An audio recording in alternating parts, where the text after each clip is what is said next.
Karena waktu sudah jam 3, kita mulai saja ya. Selamat siang dan selamat bergabung buat teman-teman.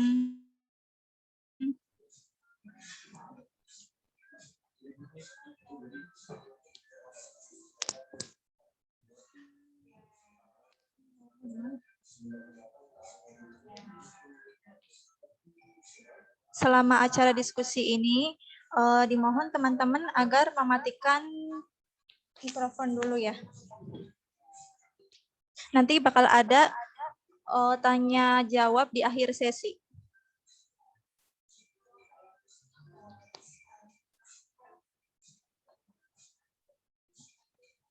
Untuk Mbak pemateri udah bergabung.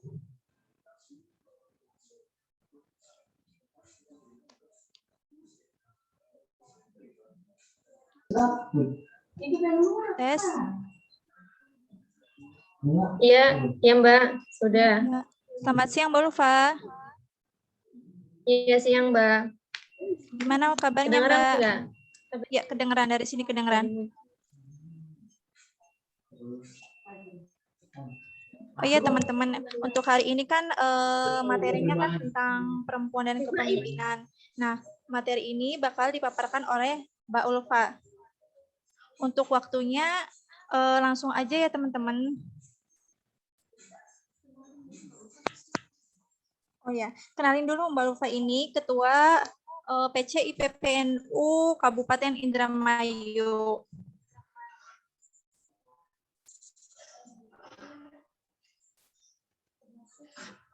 Untuk waktunya kami persilakan Mbak.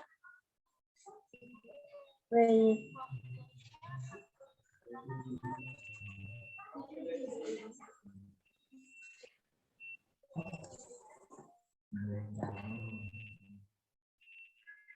Bisa dimulai Mbak. Kedengeran nggak Mbak? Udah bisa dimulai Mbak? Ya, sekarang dimulai. Udah. Iya, udah. Kedengeran nggak Mbak? Udah kedengeran Mbak. Nggak? Yuk, bisa dimulai. Oke. Bismillahirrahmanirrahim. Assalamualaikum warahmatullahi taala wabarakatuh. Kedengeran Mbak. Kedengeran ya? Oke. Bismillahirrahmanirrahim. Assalamualaikum warahmatullahi taala wabarakatuh. Teman-teman sekalian, diminta oleh Mbak Ika untuk sama-sama belajar dan ya menjalin silaturahmi bersama teman-teman gerakan perempuan UGJ yang mungkin dalam hal ini saya dikasih kesempatan untuk belajar bersama, saling silaturahim, kemudian diskusi bareng dan lain-lain. Kebetulan siang hari ini saya dikasih temanya terkait perempuan dan kepemimpinan ya Mbak ya. Oke, mungkin langsung saja. Materinya dari Mbak sendiri atau saya yang menampilkan Mbak? Boleh dari Mbak aja. Kayaknya udah dijadikan itu, operator. Oke, sebentar. Mana yang dari sini kan?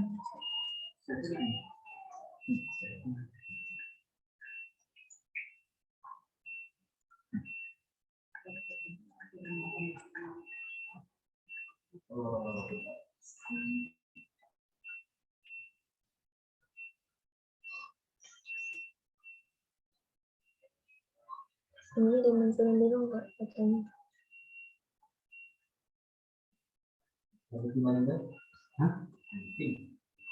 Fotonya nggak usah dimunculin.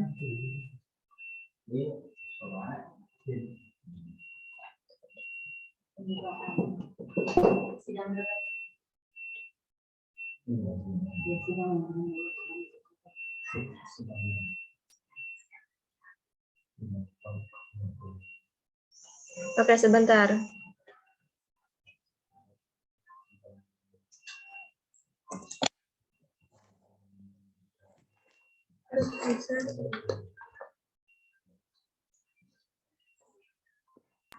Bagaimana Mbak? Udah bisa? Ya, di situ udah muncul belum Mbak? Udah muncul ya? Udah saya share ya materinya? Udah Mbak. Udah? Oke. Bismillahirrahmanirrahim. Di sini saya akan sedikit membahas terkait mungkin teman-teman perempuan atau gerakan perempuan yang mengadakan diskusi-diskusi ini lebih paham ya terkait materi yang akan saya sampaikan ini. Akan tetapi ya di sini kita sama-sama belajar bareng saja begitu ya. Kalau memang nanti di materi saya ada kekurangan bisa sama-sama ditambahkan gitu kan, sama-sama diskusi. Nah ininya.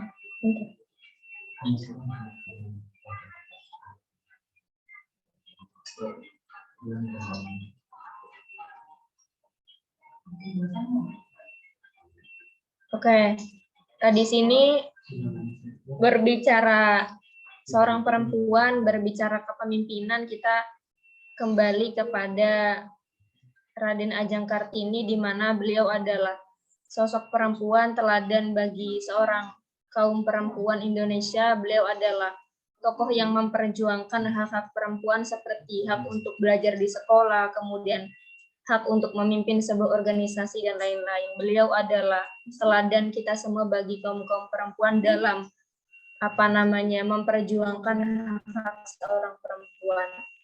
Akan tetapi dari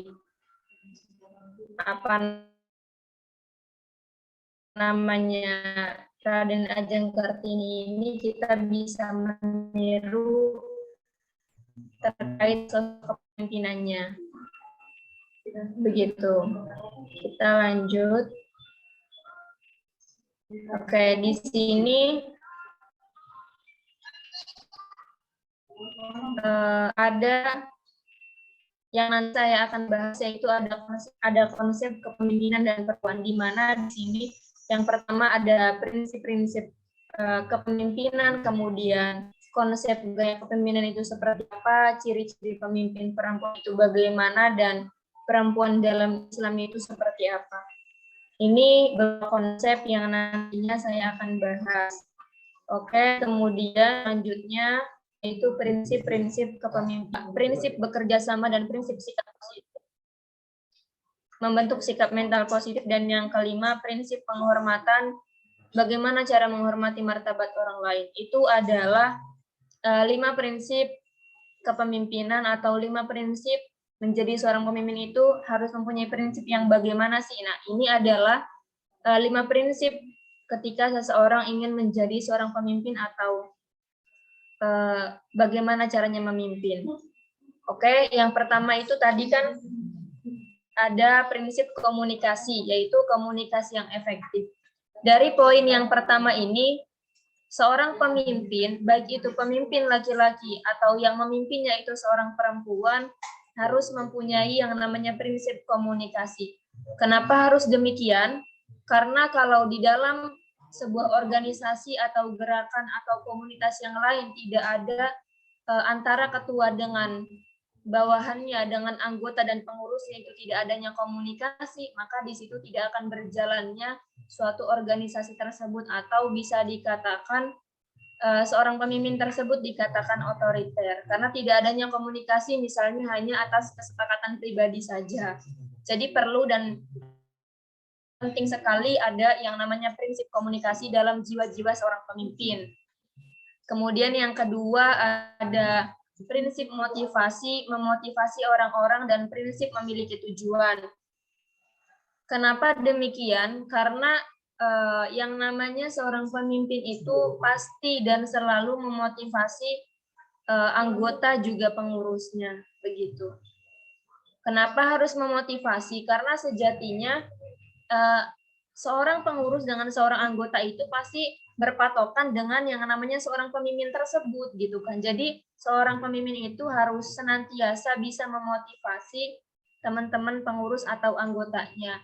Nah, dari motivasi-motivasi tersebut akan muncullah terhadap prinsip memiliki tujuan.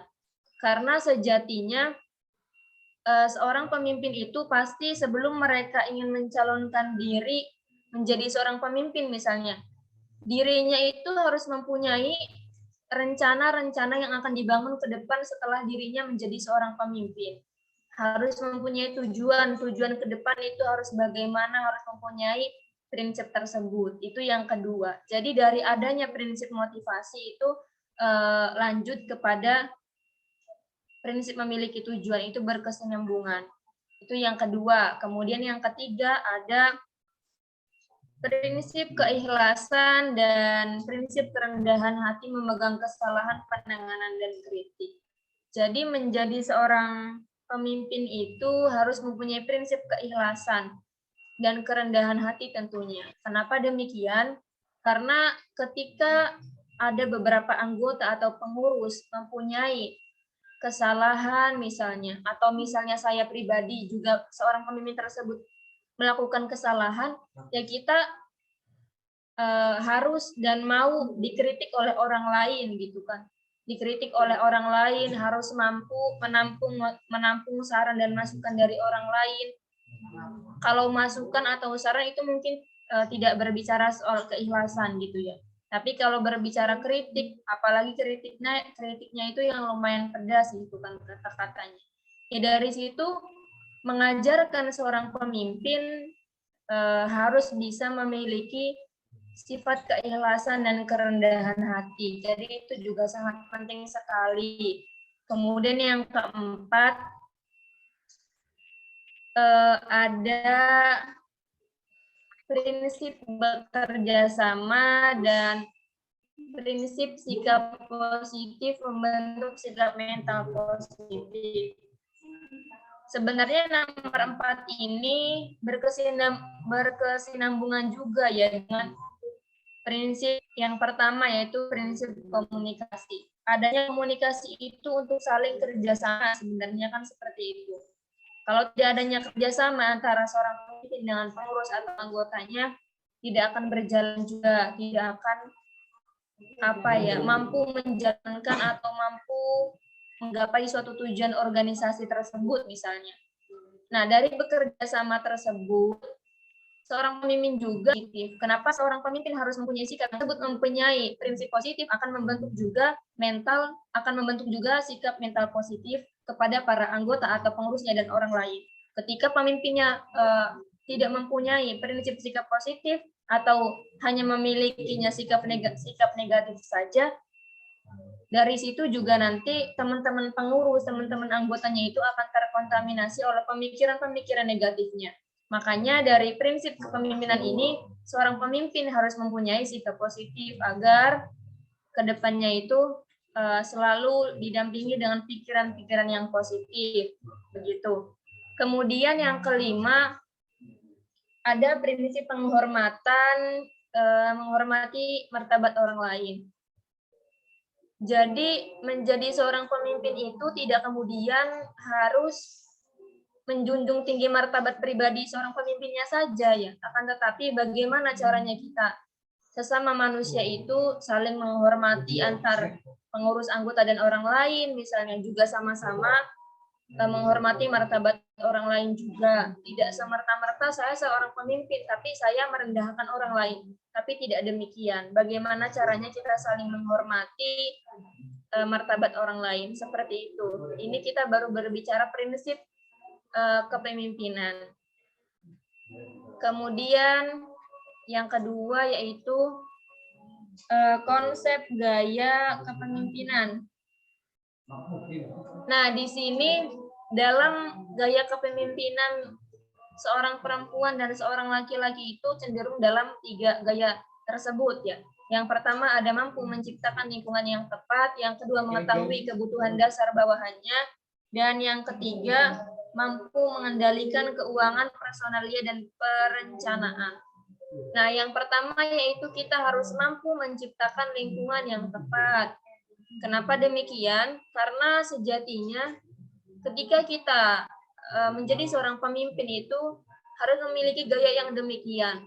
Kalau kita tidak bisa menciptakan lingkungan yang tepat pada sesama anggota dan pengurusnya, yang lainnya pun tidak akan nyaman gitu kan dalam kepemimpinan kita sendiri begitu. Jadi bagaimana caranya harus bisa menciptakan lingkungan yang tepat, lingkungan yang nyaman kepada sesama, seperti itu. Kemudian yang kedua, mengetahui kebutuhan dasar bawahannya. Contohnya, menjadi seorang pemimpin itu harus dan wajib mengetahui kebutuhan dasar bawahannya, harus bisa ketika bawahan, bukan bawahan sih bahasanya, tapi anggota atau pengurusnya itu misalnya membutuhkan asumsi, bukan asumsi ya, membutuhkan kapasitas keilmuan yang harus ditambahkan misalnya. Dengan cara bagaimana? Misalnya seorang pengurus ini masih butuh keilmuan yang lain yang harus dibenahi, atau persoalan administrasi atau dan yang lainnya. Ya, intinya persoalan kebutuhan, baik itu sifatnya keilmuan dan yang lainnya, itu seorang pemimpin harus mengetahuinya. Karena kalau seorang pemimpin tidak mengetahui kebutuhan pengurus dan anggotanya, ya tidak akan berjalan seperti itu. Kemudian yang ketiga, mampu mengendalikan keuangan personalia dan perencanaan. Kembali lagi kepada prinsip. Dalam prinsip itu kan ada yang namanya memiliki tujuan. Dalam gaya kepemimpinan juga ada yang namanya perencanaan. Jadi kembali lagi bagaimana caranya seorang pemimpin itu memiliki perencanaan terlebih dahulu untuk kepengurusan ke depan. Misalnya kita mau membuat apa, kita mau mengerjakan apa untuk organisasi atau gerakan-gerakan yang lain, komunitas atau yang lain gitu kan. Kemudian juga tidak lupa dengan mengendalikan keuangan, karena persoalan keuangan itu tidak kemudian diserahkan pada bendahara yang memiliki atau yang mewadahi uang saja, karena tetap bukan seorang bendahara juga harus kembali lagi kepada seorang pemimpin. Kalau pemimpinnya tidak bisa mengendalikan keuangan, maka keuangan yang ada dalam organisasi, komunitas dan yang lain tersebut akan berantakan dan bisa ya acak-acakan begitu. Mungkin didahulukan pendekatan-pendekatan terhadap terhadap konflik yang muncul, dan yang keempat membangun suasana kerja yang mendukung. Oke, yang pertama adalah menggunakan konsensus dalam mengambil keputusan. Sebenarnya kalau persoalan mengambil keputusan itu, seorang pemimpin perempuan dan laki-laki tersebut biasanya ya sama-sama kita serahkan bersama, kita dudukan bersama dengan pengurus dan anggotanya. Sebenarnya seperti itu dalam mengambil keputusannya. Yang kedua, menunjukkan kekuatan relasional. Bagaimana caranya? Biasanya dalam ciri yang kedua ini yang seringkali teman-teman perempuan gunakan dalam memimpin suatu organisasi atau yang lainnya. Bahwa menjadi seorang perempuan itu biasanya lebih menunjukkan kekuatan relasionalnya. Kemudian yang ketiga, mendahulukan pendekatan-pendekatan yang produktif terhadap konflik yang muncul. Nah, yang ketiga ini, kalau biasanya teman-teman perempuan ini ketika memimpin pasti mempunyai ciri mendahulukan pendekatan-pendekatan yang produktif terlebih dahulu nih kepada seorang pengurusnya, misalnya seorang anggotanya, agar dari konflik tersebut itu kita mulainya dari pendekatan-pendekatan yang produktif. Biasanya itu yang dilakukan teman-teman pengurus, teman-teman pemimpin perempuan ketika mempunyai konflik di antara atau dengan pengurusnya. Yang didahulukan itu adalah pendekatan-pendekatan terlebih dahulu. Kemudian yang keempat, ciri yang keempat itu adalah membangun suasana kerja yang mendukung. Nah, ciri yang keempat ini kembali lagi kepada gaya ya. Di dalam gaya kepemimpinan itu kan tadi dijelaskan bahwa seorang pemimpin perempuan itu mempunyai gaya bisa membangun lingkungan yang baik. Nah, ini juga sama ada kaitannya.